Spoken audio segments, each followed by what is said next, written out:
The textiles from Central Asia are some of the most beautiful textiles you'll find anywhere in the world. Silk ikats are fabrics, obviously made of silk, although sometimes they're silk and cotton, which are patterned in a particular way, and they're patterned with an ikat technique. An ikat is really a kind of tie-dyeing, and the word ikat means to tie or to bind. It's a Malay word. And the whole process, beautiful process of dyeing and patterning threads with dye stuffs dates back thousands of years. We don't actually know the origin of ikats, where it started when. Some people think the technique might have started way back in the 6th century. The art gallery now, we have a rare chance to see ikats. Most of them are much later, they're 19th century ikats from Central Asia. And here you begin to get a feel for the vibrancy of the colour.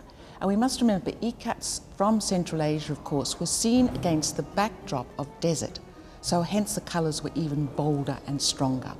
The ikat fabric is made first, and then that is sold for clothes and for wall hangings. And then because it's so precious and it's so time consuming to make, fragments are used for all sorts of things. You find them in purses and headdresses.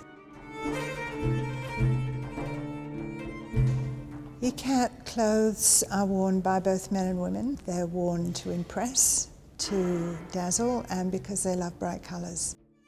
The best ones would be worn for special occasions, and the condition of a lot of the robes that remain does indicate that they haven't had a lot of wear.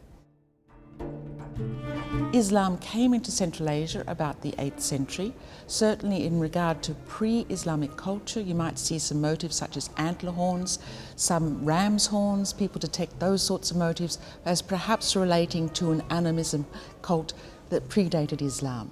But when Islam comes in, you have the idea of pattern and design. The pomegranate, for example, and there are examples of pomegranate pattern on some of the robes in this exhibition. Because of the seeds, the pomegranate always is an indicator or a wish for fertility and abundance. The almond, which is a little bit like, it's called a bottom, but the almond form is very like the paisley pattern, and that shows up a lot as well, and that's a wish usually for well-being and prosperity. The skill, the craftsmanship and the creativity of the dyers and the craftsmen are valued by this culture. And for us to show these is part of us presenting as much as possible of the extraordinary, diverse creative talents across all sorts of media that you find in Asia across various centuries.